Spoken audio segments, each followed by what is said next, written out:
मेरा नाम अन्ना है। मैं 25 साल की हूँ। मैं न्यूयॉर्क में एक ट्रैवल ऑफिस में काम करती हूँ। हम लोगों को हवाई टिकट खरीदने में मदद करते हैं। हम होटल बुक करते हैं। हम ट्रिप प्लान करते हैं। मैंने ये नौकरी 2 साल पहले शुरू की थी। मुझे अपना काम पसंद है। ये हमेशा मज़ेदार नहीं होता, पर लोग अच्छे हैं। मेरे बॉस मिस्टर ग्रीन हैं। वो लगभग 40 साल के हैं। वो दयालु हैं। वो विनम्र हैं। वो रोज सुबह गुड मॉर्निंग कहते हैं। जब मैं अच्छा काम करती हूँ तो वह थैंक यू कहते हैं। मैं उन्हें पसंद करती हूँ। वो एक अच्छे बॉस हैं। एक सुबह मैं अपनी डेस्क पर थी। मंगलवार का दिन था। मैं हवाई जहाज के टिकट के दाम देख रही थी। एक ग्राहक को सस्ता टिकट चाहिए था। ऑफिस में शांति थी। वहाँ केवल 3 लोग थे। मुझे मिस्टर ग्रीन के ऑफिस से आवाज़ें सुनाई दी। उनका दरवाज़ा थोड़ा खुला था। मैं सुनना नहीं चाहती थी, लेकिन मुझे उनकी बात सुनाई दे रही थी। वह फ़ोन पर बात कर रहे थे। उन्होंने कहा, वह अद्भुत है। वो परफेक्ट है। मैं उसे सच में पसंद करता हूँ। मैंने काम करना बंद कर दिया। मैंने उनके दरवाजे की तरफ देखा। क्या वह मेरे बारे में बात कर रहे थे? उन्होंने और बातें कहीं। वह मेहनती है। वह स्मार्ट है। उसमें अच्छी ऊर्जा है। मैं उसे रोज काम करते हुए देखता हूँ। मेरी आंखें बड़ी हो गईं। क्या ये सच में मेरे बारे में था? क्या मिस्टर ग्रीन मेरे बारे में बात कर रहे थे? उन्होंने कहा कि वो मुझे पसंद करते हैं। उन्होंने कहा कि मैं परफेक्ट हूँ। मुझे पिछली हफ्ते की बात याद आई। उन्होंने मुझे देखकर मुस्कुराया था। मैंने उन्हें एक रिपोर्ट दी थी। उन्होंने कहा था, अच्छा काम अन्ना। एक सुबह उन्होंने मुझे कॉफ़ी खरीद कर दी थी। मैंने सोचा था कि वह बस अच्छे हैं, पर शायद इसका कोई और मतलब था। पिछले महीने मेरा जन्मदिन था। उन्होंने मुझे चॉकलेट दी थी। उन्होंने कहा था, आपका दिन शुभ हो। मैंने सोचा था कि यह सिर्फ दयालुता है, पर अब मुझे लगा शायद वह मुझे पसंद करते हैं। मैंने ऑफिस में चारों तरफ देखा। किसी ने कुछ नहीं देखा। मैंने काम करने की कोशिश की, पर मेरा दिमाग विचारों से भरा था। क्या मिस्टर ग्रीन को मुझसे प्यार हो गया था? दोस्त से बात। लंच के समय मैं अपनी दोस्त केट के साथ बैठी। वो फ्रंट डेस्क पर काम करती है। हम हमेशा साथ खाना खाते हैं। हम छोटे से ब्रेक रूम में बैठते हैं। मैंने उसकी तरफ देखा। मैंने धीरे से कहा, केट, मुझे लगता है कि हमारे बॉस मुझे पसंद करते हैं। उसने मेरी तरफ देखा। क्या तुम्हें यकीन है? मैंने कहा कि मैंने उन्हें बात करते सुना। उन्होंने कहा कि मैं परफेक्ट हूँ। उन्होंने कहा कि मुझ में अच्छी ऊर्जा है। उन्होंने कहा कि वो मुझे पसंद करते हैं। केट की आंखें बड़ी हो गईं। ये कब हुआ? आज सुबह, मैंने कहा। वह फ़ोन पर थे। दरवाज़ा खुला था। मैं सुनना नहीं चाहती थी, पर मुझे सब कुछ सुनाई दिया। केट मुस्कुराई। वाह, ये तो बड़ी खबर है। शायद वह सच में तुम्हें पसंद करते हैं। मैं डरी हुई और खुश महसूस कर रही थी। मुझे क्या करना चाहिए? केट हंसी। शायद वह तुम्हें बाहर चलने के लिए कहेंगे। शायद वह तुम्हें कुछ बताना चाहते हैं। मैं मुस्कुराई, पर मैं सोच नहीं पा रही थी। मेरा एक हिस्सा खुश था। मिस्टर ग्रीन एक अच्छे इंसान थे। वह स्मार्ट थे। वह दयालु थे, पर वह मेरे बॉस थे। अगर मैं गलत हुई तो? 3 बजे की मीटिंग। उसी दोपहर मैं ईमेल लिख रही थी। मुझे अपने कंप्यूटर से एक आवाज़ सुनाई दी। यह मिस्टर ग्रीन का एक संदेश था। उसमें लिखा था, हाय अन्ना, क्या हम 3 बजे मेरे ऑफिस में मिल सकते हैं? मुझे एक ज़रूरी बात करनी है। मैंने संदेश देखा। मेरे दिल की धड़कन तेज़ हो गई। यही वह पल था। वह बात करना चाहते थे। उन्होंने कहा कि यह ज़रूरी है। और क्या हो सकता था? केट ने मेरा चेहरा देखा। वह पास आई। क्या हुआ? वह 3 बजे मुझसे मिलना चाहते हैं, मैंने कहा। यही वह पल है। उसने कहा, तैयार रहो। शायद वह तुम्हें बताएंगे कि वो कैसा महसूस करते हैं। उसके बाद मैं काम नहीं कर पाई। मैं हर मिनट घड़ी देखती थी। मैंने शीशे में देखा। मैंने अपने बाल ठीक किए। मैं अच्छा दिखना चाहती थी। 3 बजे मैं उनके ऑफिस की तरफ चली। मैंने एक बार खटखटाया। उन्होंने अपने कंप्यूटर से ऊपर देखा। वह मुस्कुराए। अंदर आ जाओ, अन्ना। कृपया बैठ जाओ। मैं उनके सामने बैठ गई। उन्होंने अपना कंप्यूटर बंद किया। वह गंभीर लग रहे थे। आने के लिए धन्यवाद, उन्होंने कहा। मैं एक बहुत ज़रूरी बात पर चर्चा करना चाहता हूँ। मैंने धीरे से सिर हिलाया। ये वही पल था। उन्होंने कहा, तुम बहुत अच्छा काम करती हो। तुम्हारा काम बेहतरीन है। मैं देखता हूँ कि तुम ग्राहकों की मदद कैसे करती हो। मैं देखता हूँ कि तुम टीम की मदद कैसे करती हो। तुम हमेशा विनम्र रहती हो। तुम हमेशा अच्छी रहती हो। मैं थोड़ा मुस्कुराई। वह अच्छी बातें कह रहे थे। क्या वह इस तरह शुरुआत करेंगे? फिर उन्होंने कहा, हमारे पास एक नया प्रोजेक्ट है। हमारे पार्टनर स्पेन में एक ऑफिस खोल रहे हैं। हमें वहाँ 3 महीने के लिए किसी की ज़रूरत है। हमें उनकी मदद के लिए किसी की ज़रूरत है। हमें लगता है कि तुम परफेक्ट रहोगी। आज सुबह हमारी मीटिंग में तुम्हारा नाम आया। मुझे समझ नहीं आया। वह आगे बोले, यह एक बड़ा कदम है, पर यह एक शानदार मौका है। तुम्हें यात्रा करने को मिलेगी। तुम नए लोगों से मिलोगी। तुम हमारी कंपनी की मदद करोगी। मुझे पता नहीं था कि क्या कहूँ। मैं वहीं बैठी रही। मैं भ्रमित थी। तो ये बात थी। फोन कॉल प्यार के बारे में नहीं था। यह इस प्रोजेक्ट के बारे में था। उन्होंने सोचा कि मैं काम के लिए परफेक्ट हूँ। वह मुस्कुराए। तुम्हें अभी जवाब देने की ज़रूरत नहीं है। इसके बारे में सोचो। अपने परिवार से बात करो, पर मुझे लगता है कि ये तुम्हारे लिए एक शानदार मौका है। मैंने सिर हिलाया। जी, धन्यवाद। वह खड़े हुए। उन्होंने मुझसे हाथ मिलाया। हम भाग्यशाली हैं कि तुम हमारे पास हो, अन्ना। मैं धीरे से उनके ऑफिस से बाहर निकली। मैं अपनी डेस्क पर वापस चली गई। केट मेरी तरफ भागी। तो उन्होंने क्या कहा? वह चाहते हैं कि मैं स्पेन जाऊं, मैंने कहा। वह हैरान दिखी। स्पेन? हाँ, मैंने कहा। वह चाहते हैं कि मैं 3 महीने के लिए एक नई ऑफिस में मदद करूं। केट ने मेरी तरफ देखा। तो प्यार नहीं। मैं मुस्कुराई। नहीं, बस एक प्रोजेक्ट। हम दोनों हंसे। मुझे थोड़ी मूर्खता महसूस हुई। मुझे इतना यकीन था कि वो मुझे पसंद करते हैं। मैंने केट को बताया। मुझे पूरे दिन यही लगा। पर मैं गलत थी। ये प्यार नहीं था, ये काम था। पर मुझे अच्छा भी महसूस हुआ। उन्होंने मुझ पर एक बड़ी चीज़ के लिए भरोसा किया। शायद मुझे प्यार की कहानी नहीं मिली, पर मुझे कुछ और मिला। एक नया मौका, एक बड़ा अवसर। मेरा फैसला। उस शाम, मैं धीरे धीरे घर चली गई।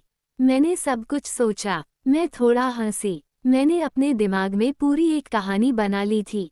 मैंने सोचा कि वह मुझे अपनी भावनाएं बताएंगे, पर वो बस मुझे एक बेहतर नौकरी देना चाहते थे। अगली बार मैं अनुमान लगाने से पहले पूछूंगी। उस रात मैं सो नहीं पाई। मैं स्पेन, एक नई ऑफिस, दूसरे देश में 3 महीने के बारे में सोचती रही। मैं इतने लंबे समय के लिए कभी घर से दूर नहीं गई थी। मैं कभी अकेली हवाई जहाज में नहीं उड़ी थी। ये रोमांचक था, पर डरावना भी था। अगली सुबह, मैं जल्दी उठी। मैंने चाय बनाई। मैं खिड़की के पास अपनी छोटी सी मेज पर बैठ गई। मैंने बाहर देखा, पर मेरा दिमाग कहीं और था। मुझे मिस्टर ग्रीन की आवाज़ बार बार सुनाई दे रही थी। हमें लगता है कि तुम इसके लिए परफेक्ट हो। उन्होंने ये कितनी स्पष्टता से कहा था। उन्होंने मुझ पर विश्वास किया था। उन्होंने मुझ पर भरोसा किया था। इससे मुझे अच्छा महसूस हुआ, पर इससे मुझे डर भी लगा। अगर मैं तैयार नहीं हुई तो, अगर मैंने काम में गलतियां की तो। मैंने फ्रंट डेस्क पर केट को देखा। मुझे देखते ही वह मुस्कुराई। वह तुरंत मेरे पास आई। तो क्या तुमने फैसला किया? उसने पूछा। अभी नहीं, मैंने कहा। मैं ज्यादा सो नहीं पाई। मैं समझती हूँ, उसने कहा। यह एक बड़ा बदलाव है। मैंने सिर हिलाया। हाँ, पर शायद मुझे इसकी ज़रूरत है। शायद ये सही समय है। केट ने मेरी तरफ देखा। फिर वह मुस्कुराई। तुम कर सकती हो, अन्ना। मुझे पता है कि तुम कर सकती हो। उसके बाद मुझे बेहतर महसूस हुआ। वह हमेशा मुझे शांत महसूस कराना जानती थी। मिस्टर ग्रीन ने उस सुबह मुझसे कुछ नहीं कहा। वह बस मुस्कुराए। उन्होंने पूछा कि मैं कैसी हूँ। मैंने कहा कि मैं अभी भी स्पेन के बारे में सोच रही हूँ। उन्होंने कहा कि ठीक है, कोई जल्दी नहीं है। मैंने काम करने की कोशिश की पर मेरा दिमाग घूमता रहा। मैंने खुद को एक नए शहर में चलते हुए सोचा। मैंने एक व्यस्त ऑफिस में ग्राहकों की मदद करते हुए सोचा। मैंने नए लोगों से मिलते हुए सोचा। मैंने नई चीज़ें सीखते हुए सोचा। यह एक अच्छी तस्वीर थी। पर फिर मुझे कुछ और याद आया। अगर मैं वहाँ फिट नहीं हुई तो, अगर वहाँ के लोग मुझे पसंद नहीं करेंगे तो, अगर मैं काम ठीक से नहीं कर पाई तो। मैंने ऑफिस में चारों तरफ देखा। यहाँ सब कुछ सुरक्षित महसूस होता था। मुझे पता था कि सब कुछ कहाँ है। मैं सबका नाम जानती थी। मेरी एक दिनचर्या थी और मेरा एक हिस्सा इसे छोड़ना नहीं चाहता था। लंच पर मैं फिर से केट के साथ बैठी। मैंने उसे अपने सारे विचार बताए, अच्छे भी और बुरे भी। उसने चुपचाप सुना। फिर उसने कहा, तुम डरी हुई हो, ये ठीक है, पर डरा हुआ होने का मतलब यह नहीं है कि तुम्हें जाना नहीं चाहिए। इसका मतलब बस यह है कि तुम्हें परवाह है। वह सही थी, मुझे परवाह थी। मैं असफल नहीं होना चाहती थी। मैं मिस्टर ग्रीन को निराश नहीं करना चाहती थी, पर मैं सिर्फ डर के मारे एक मौका खोना भी नहीं चाहती थी। आगे बढ़ना। उस शाम मैंने अपनी बहन को फ़ोन किया। वह दूसरे शहर में रहती थी। वह हमेशा मुझे अच्छी सलाह देती थी। जब मैंने उसे सब कुछ बताया तो वह धीरे से हंसी। तो तुम्हें लगा कि तुम्हारे बॉस को तुमसे प्यार हो गया है? उसने पूछा। मुझे पता है कि अब यह मूर्खतापूर्ण लगता है, मैंने कहा। यह मूर्खतापूर्ण नहीं है, उसने कहा। हम सब ऐसा करते हैं। हम चीज़ें सुनते हैं और अपने दिमाग में एक कहानी बना लेते हैं। पर सुनो, इस बार कहानी और भी बेहतर निकली। मुझे लगता है, मैंने कहा, पर मुझे शर्मिंदगी महसूस हुई। मत करो, उसने कहा। तुम्हें कुछ अद्भुत चीज़ की पेशकश की गई है। इसका मतलब है कि तुम कुछ सही कर रही हो। हमने थोड़ी देर बात की। उसने स्पेन में ऑफिस के बारे में पूछा। उसने पूछा कि मैं वहाँ क्या करूँगी। मुझे अभी सभी डिटेल्स नहीं पता थे, पर मैंने वादा किया कि अगर मैंने हाँ कहा तो मैं उसे और बताऊंगी। कॉल के बाद मैं अपने बिस्तर पर बैठ गई। मैंने छत की तरफ देखा। कमरे में शांति थी। मैंने फिर से सब कुछ सोचा। सिर्फ नौकरी के बारे में नहीं, बल्कि अपने बारे में, कि मैं पहले खुद के बारे में कितना असुरक्षित महसूस करती थी। कि जब मैंने पहली बार एजेंसी में काम करना शुरू किया था, तो मुझे फ़ोन का जवाब देने से डर लगता था। मैं गुस्साए ग्राहकों से बात करने से डरती थी। मुझे पता नहीं था कि किताब को 3 बार देखे बिना ट्रिप कैसे बुक करें। अब चीज़ें अलग थीं। मैं दूसरों की मदद कर रही थी। मैं सवालों के जवाब दे रही थी। मैं बिना मदद मांगे समस्याओं को हल कर रही थी। शायद मैं बढ़ गई थी। शायद मैं जितना सोचती थी उससे ज़्यादा मजबूत थी। अगली सुबह मैं एक नई भावना के साथ ऑफिस में गई। मैं बैठ गई। मैंने अपना कंप्यूटर खोला। मैंने काम करना शुरू किया। मैंने दोपहर से पहले 3 बुकिंग पूरी कर ली। मैंने 2 बार डिटेल्स चेक किए। मैंने एक ऐसे परिवार की मदद की जो अपने बच्चे के साथ यात्रा करना चाहता था। मैंने बेबी बेड के बारे में पूछने के लिए खुद होटल को भी फ़ोन किया। मैंने ये सब बिना डरे किया। मिस्टर ग्रीन लंच से ठीक पहले मेरी डेस्क पर आए। क्या तुमने स्पेन के बारे में और सोचा है? उन्होंने पूछा। मैंने ऊपर उनकी तरफ देखा। वो हमेशा की तरह मुस्कुरा रहे थे, शांत और दोस्ताना। हाँ, मैंने कहा, मैं जाना चाहती हूँ। उनकी मुस्कान और बड़ी हो गई। मुझे ये सुनकर बहुत खुशी हुई। मुझे लगता है कि यह तुम्हारे लिए अच्छा होगा। तुम बहुत कुछ सीखोगी। स्पेन की टीम तुमसे मिलने के लिए उत्साहित है। उन्होंने ज़्यादा कुछ नहीं कहा। उन्होंने बस मुझे बताया कि जल्द ही मेन ऑफिस से कोई मुझे फ़ोन करेगा। वे यात्रा और आवास में मेरी मदद करेंगे। ये सब कंपनी द्वारा भुगतान किया जाएगा। मैंने उन्हें फिर से धन्यवाद दिया। मैं अपनी डेस्क पर वापस चली गई, पर मेरे हाथ थोड़े कांप रहे थे। मैं अब डरी नहीं थी। मैं बस ऊर्जा से भरी थी। केट पास आई। उसने मुझे झट से गले लगाया। मुझे तुम्हारी याद आएगी, उसने कहा। मैं हमेशा के लिए नहीं जा रही हूँ, मैंने मुस्कान के साथ कहा। फिर भी, उसने कहा, तुम मेरी लंच फ्रेंड हो। स्पेन इसके लायक होना चाहिए। मैं हंसी। मैंने उसे तस्वीरें भेजने का वादा किया। नया अध्याय। अगले कुछ दिन जल्दी बीत गए। मुझे स्पेन ऑफिस से एक ईमेल मिला। उन्होंने मुझे मेरे हवाई जहाज की जानकारी भेजी। उन्होंने मुझे एक स्वागत नोट भेजा। उन्होंने कहा कि मैं कुछ नए कर्मचारियों को ट्रेन करने में मदद करूंगी। मुझे गर्व महसूस हुआ। मैं सिर्फ सीखने नहीं जा रही थी, मैं सिखाने जा रही थी। शुक्रवार को मिस्टर ग्रीन ने मुझे फिर से अपने ऑफिस में बुलाया। इस बार वो अकेले नहीं थे। उनके बगल में एक महिला बैठी थी। वो खड़ी हुई। उन्होंने कहा कि उनका नाम मारिया है। वो क्षेत्रीय निदेशक थीं। उन्होंने मुझसे हाथ मिलाया। उन्होंने कहा, हमने तुम्हारे बारे में कई अच्छी बातें सुनी हैं। मैंने उन्हें धन्यवाद दिया। उन्होंने सिर हिलाया। ये प्रोजेक्ट ज़रूरी है। हमें ऐसे किसी व्यक्ति की ज़रूरत है जो उदाहरण पेश कर सके। वह मेरी तरफ मुस्कुराई। फिर उन्होंने मिस्टर ग्रीन की तरफ देखा। मुझे लगता है कि आपने सही चुनाव किया है। वह भी मुस्कुराए। वह बिल्कुल वही है जिसकी हमें ज़रूरत है। मैं भी मुस्कुराई, पर अंदर से मुझे कुछ अलग महसूस हुआ। वह भावना नहीं जो मुझे तब हुई थी जब मुझे लगा था कि उन्हें मुझसे प्यार हो गया है। इस बार मुझे बस खुद पर गर्व महसूस हुआ। चुने जाने के लिए नहीं, बल्कि उस तरह के इंसान बनने के लिए जिसे चुना जा सकता था। मेरी उड़ान का दिन मेरी उम्मीद से जल्दी आ गया। एक पल मैं टिकट प्रिंट कर रही थी और ईमेल लिख रही थी। अगले पल मैं अपने छोटे से सूटकेस और हाथ में एक ट्रैवल फोल्डर के साथ एयरपोर्ट पर खड़ी थी। ये पहली बार था जब मैं अकेली उड़ रही थी। मैंने 2 बार सब कुछ चेक किया। मेरा पासपोर्ट, मेरे होटल की डिटेल्स, मेरा स्वागत पत्र। मैंने एक गहरी सांस ली। मैं गेट की तरफ चली गई। हवाई जहाज में, मैं खिड़की के पास बैठ गई। जैसे जैसे हमने उड़ान भरी, शहर छोटा और छोटा होता गया। मैं फिर से घबराई हुई महसूस कर रही थी, पर यह एक शांत तरह की घबराहट थी। मुझे नहीं पता था कि क्या उम्मीद करनी है, पर मैं तैयार थी। जब मैं स्पेन पहुंची, तो एयरपोर्ट पर एक ड्राइवर मुझसे मिला। उसके हाथ में मेरा नाम लिखा हुआ एक साइन था। वह मुस्कुराया। उसने मेरे बैग में मेरी मदद की। कार की सवारी शांत थी, पर मैंने पूरे समय खिड़की से बाहर देखा। शहर उज्ज्वल और जीवन से भरपूर था। मैंने दुकानें और कैफे देखे। मैंने लोगों को नक्शों और सूटकेस के साथ चलते हुए देखा। यह अलग पर अच्छा महसूस हुआ।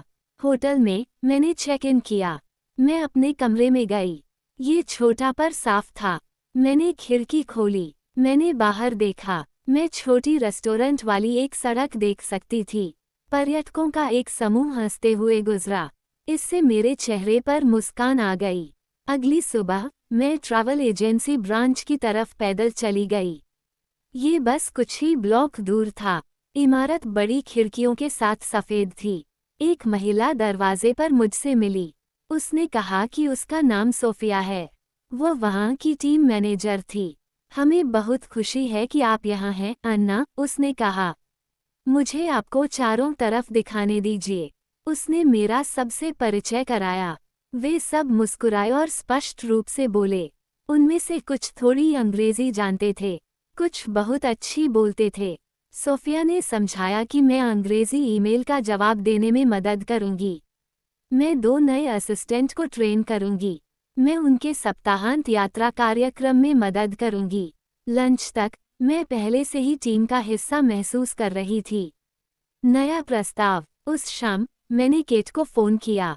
तुम पहुंच गई, उसने कहा। स्पेन कैसा है? ये सुंदर है, मैंने कहा। और लोग अच्छे हैं। अच्छा है, पर किसी और बॉस के प्यार में मत पड़ जाना, उसने मजाक किया। मैं हंसी। चिंता मत करो, मैंने अपना सबक सीख लिया है। हमने कुछ और मिनट बात की। फिर मैंने उसे बताया कि मुझे जाना होगा। मैं थोड़ा आराम करना चाहती थी। स्पेन में दिन जल्दी गुजरे। मैंने सोमवार से शुक्रवार तक काम किया।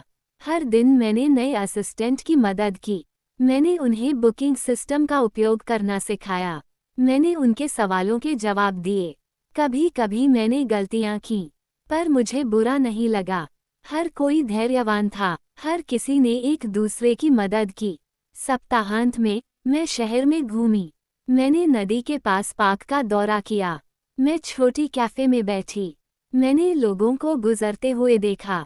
मैंने नया खाना आजमाया। मैंने हर चीज की तस्वीरें ली। मैं एक वॉकिंग टूर में भी शामिल हुई। एक रविवार मैं इटली की 2 लड़कियों से मिली। हमने दोपहर एक साथ बात करते और हंसते हुए बिताए। एक दिन काम पर सोफिया ने मुझे अपने ऑफिस में बुलाया। उसने मुझे बैठने के लिए कहा। अन्ना, उसने कहा, आपने हमारी बहुत मदद की है। आप दयालु और स्पष्ट हैं।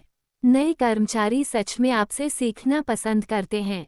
मैं मुस्कुराई। धन्यवाद, यह मेरे लिए बहुत मायने रखता है। वह जारी रही, हम आपसे कुछ पूछना चाहेंगे। यह अभी आधिकारिक नहीं है, पर हम एक ट्रेनिंग रोल के बारे में सोच रहे हैं। कोई ऐसा जो नई टीमों की मदद के लिए हमारी सभी ब्रांचों का दौरा करे। इसका मतलब होगा और ज़्यादा यात्रा, सिर्फ स्पेन नहीं, शायद पुर्तगाल या फ्रांस भी। मैंने उनकी तरफ देखा। मैं हैरान थी। उसने सिर हिलाया। हाँ, आप दूसरों के साथ अच्छा काम करती हैं। आप शांत रहती हैं। आप चीज़ों को स्पष्ट रूप से समझाती हैं। आपको अभी हाँ कहने की ज़रूरत नहीं है, पर मैं चाहती थी कि आप जान लें कि हम इसके बारे में सोच रहे हैं। मैंने उन्हें धन्यवाद दिया। मैं अपनी डेस्क पर वापस चली गई। मैं मुस्कुराना बंद नहीं कर पा रही थी। उस शाम मैं अपने होटल के कमरे में बैठी थी। मैंने सोचा कि कितना कुछ बदल गया था। बस कुछ हफ्ते पहले मैं घर वापस अपनी डेस्क पर बैठी थी। मैं सोच रही थी कि मेरे बॉस मुझे पसंद करते हैं। मैंने केट को बताया कि मैंने अपने दिमाग में पूरी एक कहानी बना ली थी, पर वह कहानी गलत थी। फिर भी यह मुझे यहाँ तक ले आई। कभी कभी हम कुछ सुनते हैं और हमें लगता है कि हम समझ गए, पर हम सिर्फ एक हिस्सा सुनते हैं। हमें पूरी तस्वीर नहीं पता होती। मेरे साथ यही हुआ था। मैंने सोचा कि मैंने सच सुना है। मैंने सोचा कि मुझे पता है कि मिस्टर ग्रीन का क्या मतलब है, पर ऐसा नहीं था। और मुझे खुशी है कि ऐसा नहीं था, क्योंकि अगर मैं सही होती तो शायद कुछ नहीं बदलता। शायद मैं अभी भी अपनी डेस्क पर बैठी होती और कुछ खास होने का इंतजार कर रही होती। पर अब मैं वह थी जो कुछ खास कर रही थी। घर वापसी। 3 महीने बाद मैं घर वापस आ गई। स्पेन में मेरी टीम ने मेरे आखिरी दिन एक छोटी सी पार्टी दी। उन्होंने मुझे एक कार्ड और कुछ चॉकलेट दिए। उन्होंने मुझे पूरी टीम की एक तस्वीर दी। जाने से पहले हम सब ने गले मिले। सोफिया ने कहा, याद रखना, दरवाज़ा हमेशा खुला है। अपने शहर में वापस आकर मैं हाय कहने के लिए सीधे ऑफिस गई। मुझे देखते ही केट दौड़कर मुझे गले लगाने आई। तुम अलग लग रही हो, उसने कहा। मैं हंसी। शायद थोड़ा सा। तुम ज्यादा मजबूत लग रही हो, उसने कहा और खुश। मिस्टर ग्रीन अपने ऑफिस से बाहर आए और मुस्कुराए। वापस स्वागत है, अन्ना। मैंने बहुत अच्छी बातें सुनी हैं। धन्यवाद, मैंने कहा। हम बाद में बैठे और हमने स्पेन के बारे में बात की। मैंने उन्हें टीम और काम के बारे में बताया। मैंने उन्हें सोफिया के प्रस्ताव के बारे में बताया। वो पूरे समय सिर हिलाते रहे। मुझे लगता है कि तुम उस रोल के लिए परफेक्ट रहोगी, उन्होंने कहा। मैं कोशिश करना चाहती हूँ, मैंने कहा। वो फिर मुस्कुराए। उस रात मैं घर गई और मुझे गर्व महसूस हुआ। नई नौकरी या यात्रा या अच्छी बातों के कारण नहीं, बल्कि इसलिए कि मैं बदल गई थी। मैंने एक ऐसी चीज में विश्वास किया जो वास्तविक नहीं थी और इससे मुझे मूर्खतापूर्ण महसूस हुआ। पर मैं उस भावना में नहीं रुकी। मैं आगे बढ़ी। मैंने अगला कदम उठाया और उस कदम ने मुझे कहीं बेहतर जगह पर पहुंचाया। जीवन हमेशा वैसा नहीं होता जैसा हम उम्मीद करते हैं। कभी कभी हमें लगता है कि यह एक प्रेम कहानी है। कभी कभी हम किसी और के हमें चुनने का इंतजार करते हैं। पर कभी कभी कहानी किसी और चीज के बारे में होती है। विकास, बदलाव, खुद पर विश्वास। मुझे लगता था कि मेरे बॉस को मुझसे प्यार हो गया है, पर जो मुझे वास्तव में मिला वह कुछ बेहतर था। मुझे अपना अगला अध्याय मिला।